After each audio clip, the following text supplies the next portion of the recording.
Ladies and gentlemen, boys and girls of the YouTube world, CJ Rose's back in the building. Welcome back to the channel. Yes, it is 4 o'clock in the afternoon, but we just finished a PLE, which means Backlash has come. Backlash is finished. And I'm going to say this right now before we get started. France, best crowd ever. 100%. Hands down. Best crowd ever. Best crowd ever. Last year was Puerto Rico with the best crowd ever. Puerto Rico was number one. Puerto Rico was number one. This year, France, 100%. Which makes me excited for Germany in August. Bash at the Berlin, I can't wait. Woo, Germany is going to be amazing. But that's in August. We here for this. So, again, Backlash is finished. It was in France, so it was at 1 o'clock in the afternoon. We finished at 4, so it was 3 hours straight. Cool. All right, so let me bring it a little forward. Okay. So I'm going to do this the regular way. I've been trying to do it with the live reaction, but I sat here saying to myself, I want to enjoy it in my own personal space. And I did. I thoroughly enjoyed it because of the crowd. The crowd was amazing. The crowd was electric. The crowd did not let up. That's what I loved about this crowd. From start to finish, they were loud. The volume was the same each match. No match felt boring. No match felt stale. Like, the crowd kept the matches leveled. And that's what I love about a crowd. When you got a crowd like that, everything works out.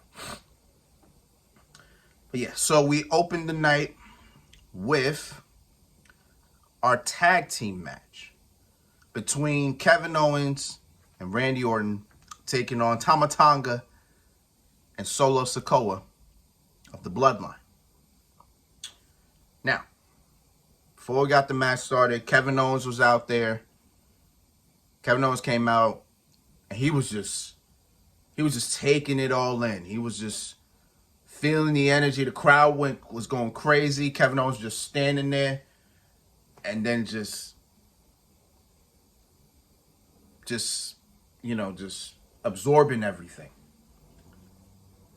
Now, I ain't gonna lie to you. I thought that was because Randy Orton wasn't ready to come out yet. that's why I was sitting there. I'm thinking Randy Orton ain't ready to come out. Like, maybe he's delaying something. I don't know. But Kevin Owens was just absorbing it all. Because again, he's French. He's a French Canadian, so I guess in some sense he connects with the crowd. So I guess in that sense it could work like that.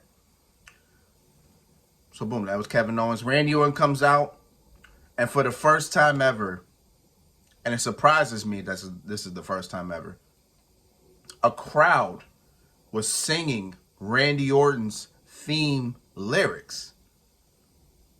Let's get something straight here. Voices has been out since 2008.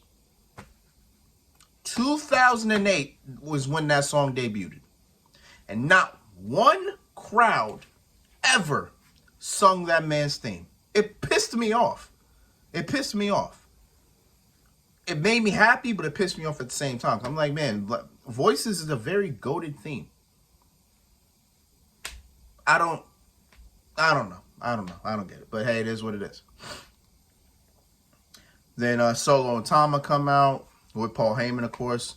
And before the bell rang, these guys were going crazy. They were beating each other up. It was a wild scene. So wild that referees, people from the back, everybody was, security, all coming out to separate this. I'm like, whoa. I'm like, what's going on?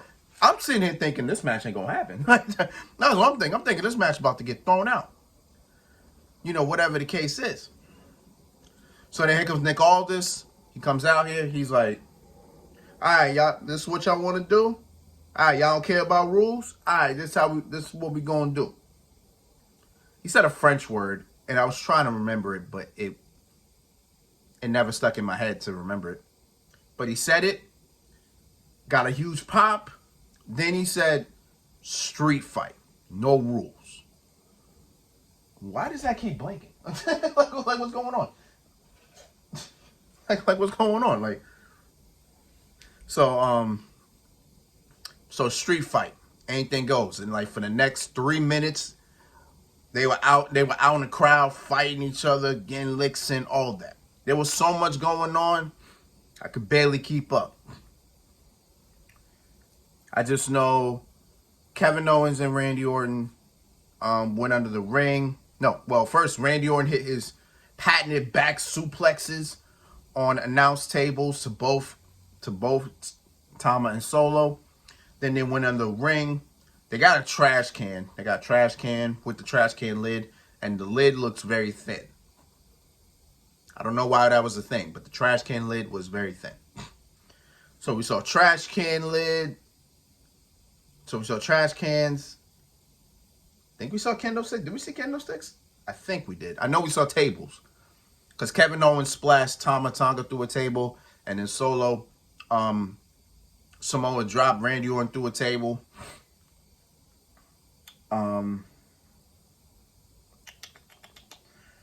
Then from there, Tama Tonga got an RKO.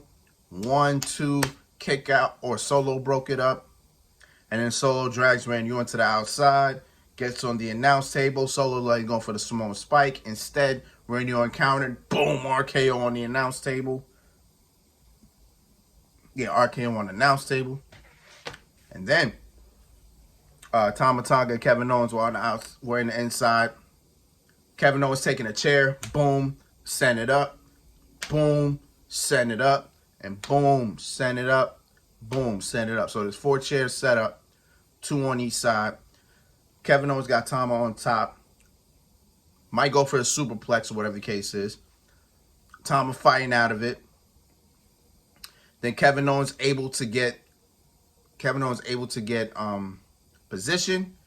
They said it was a brain buster, but it'd be that suplex that Kevin Owens hits from the top rope. That don't look like a brain buster to me. But I said, all right, cool. You know, just wipe your hands with it. You know what I'm saying? So, boom, he hits it onto the chairs. Kevin Owens gets to the cover. 1, 2. Referee is pulled out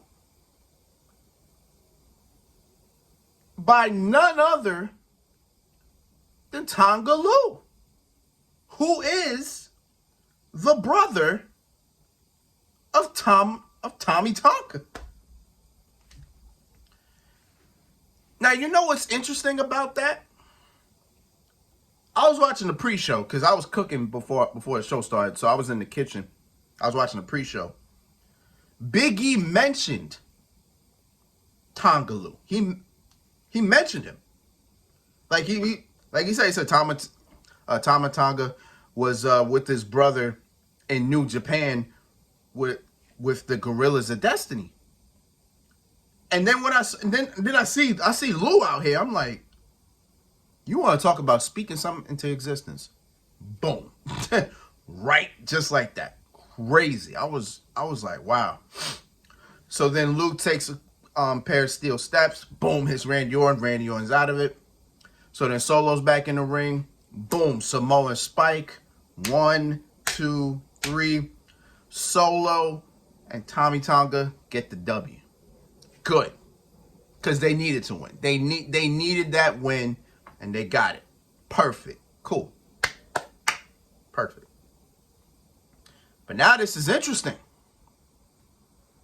So now we got the Gorillas of Destiny, who I don't know nothing about. I don't watch New Japan. But based on how the crowd, based on how everybody online sold it, and based on how the crowd sold it, this is a big motherfucking deal. And it is. It is, because the Bloodline is now adding a new chapter. See, when Roman Reigns gone and The Rock not going to be there, Jimmy Uso's not hurt. Jimmy Uso's hurt. So now somebody has to take the reins. And Solo said, you know what, I'll do it. And as he said he did it, he's enlisting people from the outside. So now you got the Gorillas of Destiny. And then there's been talk that Jacob Fatu is coming.